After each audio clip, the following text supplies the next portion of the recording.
तो दोस्तों ये कहानी है एक फूड डिलीवरी बॉय की।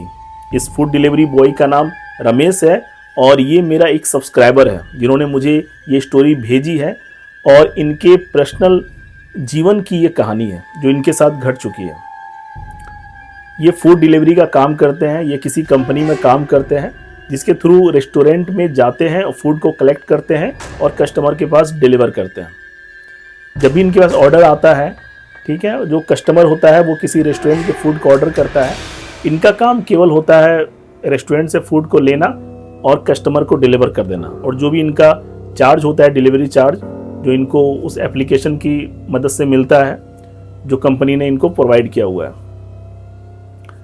तो ये अपना काम जो है बहुत ही ईमानदारी से करते हैं।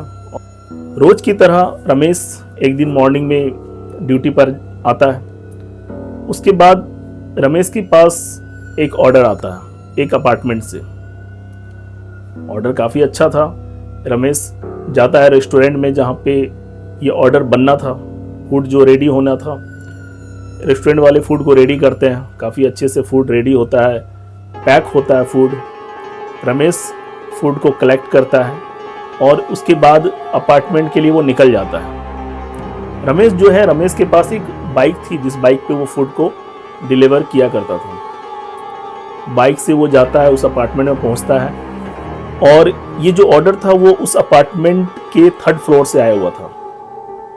तो वो सीढ़ियों से ऊपर जाता है, 3rd फ्लोर पे पहुंचता है और वो देखता है कि 3rd फ्लोर का जो इलाका है, मतलब 3rd फ्लोर जो है, थोड़ा सा वहाँ पे सन्नाटा ज़्यादा रहता है। आसपास में लोग कम रह रहे थे 3rd फ्लोर में, जिसकी वजह से थोड़ा सा वहाँ पे सन्नाटा था दूसरे फ्लोर के कंपैरिजन में। तो वो जाता है 3rd फ्लोर में, जाके गेट के पास नॉक करता है, बेल बजाता है।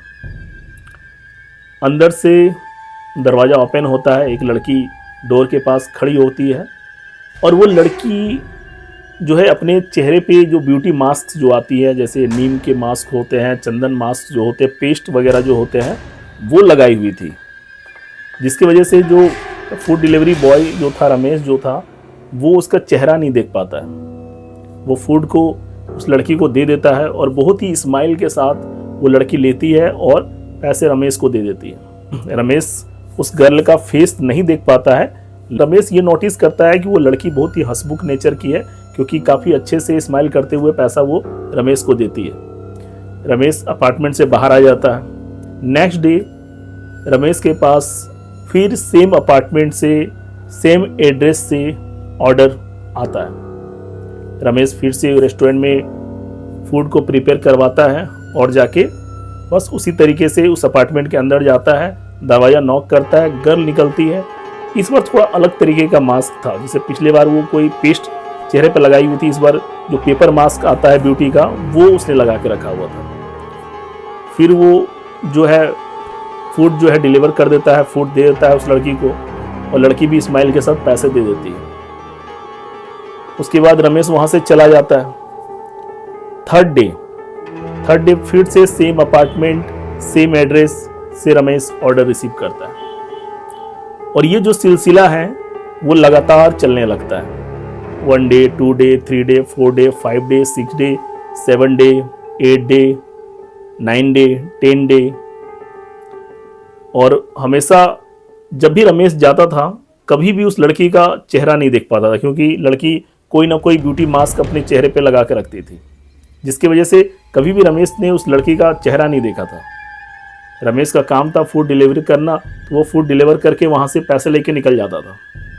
एक दिन क्या होता है, रमेश फूड डिलीवर करने के लिए वहाँ जाता है, 3rd फ्लोर पहुँचता है और हमेशा की तरह 3rd फ्लोर में सन्नाटा पसरा हुआ था। रमेश दरवाज़ा नॉक करता है, बेल बजाता है। पहली बार जब रमेश बेल बजाता है तो कोई रिस्पॉन्स नहीं आता है, जबकि ऐसा पहले कभी नहीं हुआ था। पहली बार जब रमेश बेल बजाता था तो रिस्पॉन्स में वो लड़की दरवाज़ा खोलती थी और फूड को जो है वो ले लेती थी, लेकिन इस बार पहली बार जब रमेश बेल बजाता है तो अंदर से कोई रिस्पॉन्स नहीं आता है। रमेश को थोड़ा अजीब लगता है, वो दोबारा बेल बजाता है। उसके बाद दरवाज़ा ओपन होता है और वो लड़की दरवाज़ा को खोलती है। अगेन लड़की ने मास्क लगाया हुआ है, ब्यूटी मास्क, चेहरा नहीं दिख रहा होता है लड़की का। रमेश फूड को लड़की को देता है और लड़की पैसे रमेश को देती है। लेकिन रमेश देखता है कि हमेशा जो लड़की स्माइल के साथ पैसा देती थी और आंखों में एक चमक होती थी, खुशी जो दिखती थी, वो आज नहीं दिख रही थी। लड़की बहुत ही सैड नज़र आ रही थी, आंखें जो है कुछ डर से काँप रही थी और वो स्माइल भी नहीं करती है। रमेश को थोड़ा अजीब लगता है, वो पैसे लेता है, लड़की दरवाज़ा बंद कर देती है और रमेश धीरे धीरे सीढ़ियों से नीचे उतरने लगता है। रमेश के दिमाग में ये ख्याल आ रहा था कि हमेशा जो लड़की इतने स्माइल के साथ इतना हैप्पीली मुझे पैसे देती थी, आज वो इतना सैड क्यों थी? उसकी आंखों में वो डर क्यों नज़र आ रहा था, या उसने इतने डरते हुए पैसा क्यों दिया? और जो लड़की एक बार बेल बजाने पे डोर ओपन कर लेती थी, वो आज 2 बार में डोर क्यों ओपन किया? ये सारी चीज़ें रमेश के दिमाग में चल रही थी। रमेश गाड़ी में बैठता है, गाड़ी को स्टार्ट करता है और चलने लगता है। ये सारी बातें रमेश के दिमाग में घूम रही थी। आधा दूर जब रमेश पहुंचता है तो रमेश को ऐसा फील होता है कि शायद वो लड़की जो है किसी डेंजर में है, किसी खतरे में है और वो मुझे हिंट दे रही थी, मुझसे हेल्प चाह रही है। रमेश वहाँ से यू टर्न लेता है और फिर से उस अपार्टमेंट में जाता है जहाँ पे वो लड़की रह रही थी। रमेश 3rd फ्लोर पहुँचता है और बेल बजाता है, कोई रिस्पॉन्स नहीं आता। दोबारा बेल बजाता है, कोई रिस्पॉन्स नहीं। दोबारा बेल बजाता है, कोई रिस्पॉन्स नहीं। अंदर से कोई भी आवाज़ नहीं आता है। रमेश बाहर से आवाज़ भी देता है कि मैडम दरवाज़ा खोलिए, लेकिन अंदर से कोई भी रिप्लाई, कोई भी आवाज़ रमेश के पास नहीं आता। तभी उस लड़की के पड़ोस में एक शख्स रहता था जो रमेश की आवाज़ सुनकर अपना दरवाज़ा ओपन करता है। वो शख्स बाहर निकलता है, रमेश को देखता है। वो शख्स रमेश से पूछता है कि तुम इतनी ज़ोर ज़ोर से किसको बुला रहे हो और दरवाजे को इतनी ज़ोर ज़ोर से नॉक क्यों कर रहे हो? तो रमेश कहता है कि अभी थोड़ी देर पहले मैंने यहाँ पे एक लड़की को फूड डिलीवर किया है, मुझे लगता है कि वो लड़की किसी खतरे में है, इसलिए मैं यू टर्न लेकर वापस आया हूँ, मैं इसकी मदद करना चाहता हूँ। तो वो शख्स बताता है कि यहाँ पे तो कोई रहती ही नहीं है, तुम किसकी मदद करना चाहते हो? रमेश के पास जो फूड डिलीवरी बिल्स जो थे, जो मोबाइल में उनके पास थे, वो रमेश जो है उस शख्स को दिखाता है कि देखिए ये जो बिल्स है, मुझे इस एड्रेस से पर डे मेरे पास ऑर्डर आते थे और लगातार मैं 15 दिन से यहाँ पे फूड डिलीवर कर रहा हूँ। एक लड़की जो है फूड को रिसीव करती है यहाँ पे, और आज जब वो उन्होंने रिसीव किया फूड तो थोड़ा सा उनका चेहरे में एक घबराहट थी, जिसकी वजह से मैं यहाँ पे वापस आया। मुझे ऐसा लगता है कि उस लड़की के साथ कोई प्रॉब्लम है। उस लड़की का जो पड़ोसी है वो भी काफ़ी शॉक हो जाता है, क्योंकि वो कहता है कि यहाँ पे 6 महीने से कोई लड़की रह ही नहीं रही है। 6 महीना से पहले यहाँ कोई रहती थी, मगर अभी यहाँ पे कोई नहीं रह रही है। लेकिन रमेश को पूरा यकीन था, क्योंकि लगातार वो 15 दिन से इस अपार्टमेंट में आ रहा था और फूड डिलीवर भी कर रहा था। तो रमेश पुलिस को फ़ोन करता है। पुलिस पहुंचती है। पुलिस किसी तरीके से दरवाजे को खुलवाती है। दरवाज़ा खुलने के बाद अंदर का नज़ारा दिखता है कि सारे जो फूड डिलीवरी जो पैकेट्स थे जो रमेश ने उस लड़की को दिया था, वो सारे पैकेट्स वहाँ पे पड़े हुए थे। पैकेट्स खाली थे, पैकेट्स में फूड नहीं थे, सारे पैकेट्स पड़े हुए थे और रूम बिल्कुल खाली था। घर अंदर से बिल्कुल खाली था, कोई भी घर में नहीं था।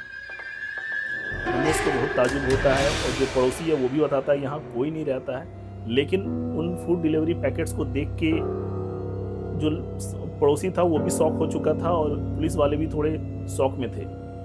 फिर रमेश बिल दिखाता है कि ये देखिए बिल, पर डे मैं यहाँ पे फूड डिलीवर कर रहा हूँ। पुलिस वाले देखते हैं और पड़ोसी बताते हैं कि एक 18 से 20 साल के बीच की एक लड़की यहाँ पे रहती थी, इसी अपार्टमेंट में रहती थी, जिसकी 6 महीने पहले हत्या हो गई थी, जिसके बाद से ये अपार्टमेंट खाली है और यहाँ पे कोई नहीं रह रहा है। रमेश ये बात सुनकर बिल्कुल डर जाता है और वहाँ से बिना कुछ कहे निकल जाता है। कि रमेश को समझ में आ जाता है कि जिस लड़की को वो 15 दिन से फूड डिलीवर कर रहा था, वो लड़की गर्ल नहीं थी, वो कोई आत्मा थी या कोई भूत थी जो 15 दिन से रमेश को फूड ऑर्डर कर रही थी और फूड जो है रमेश से ले रही थी। इसके बाद रमेश जो है वो घर चला जाता है। घर जाके वो सो जाता है। रमेश को रात भर नींद नहीं आती है। रमेश नेक्स्ट मॉर्निंग फिर अपने ड्यूटी पे आता है और रेस्टोरेंट में ये सारी बातें वो बताता है। उसके बाद जो रमेश है फिर से सेम जो उसका काम था वो करता है फूड डिलीवरी का, और सेम अपार्टमेंट से रमेश के पास फिर ऑर्डर आता है। लेकिन रमेश समझ चुका था, रमेश जो है वो सारी बातें जान चुका था कि वहाँ पे कोई लड़की नहीं रहती, कोई भूत रहती है जो फूड ऑर्डर कर रही थी। और इस बार रमेश फूड डिलीवर करने नहीं जाता है, जिसके बाद धीरे धीरे ऑर्डर जो आना वो बंद हो जाता है। तो दोस्तों ये एक सच्ची घटना है जो मैंने आपको सुनाई है। कहानी आपको कैसी लगी? अगर आपको कहानी इंटरेस्टिंग लगी हो तो एक कमेंट के माध्यम से आप जरूर बताएं। Thank you.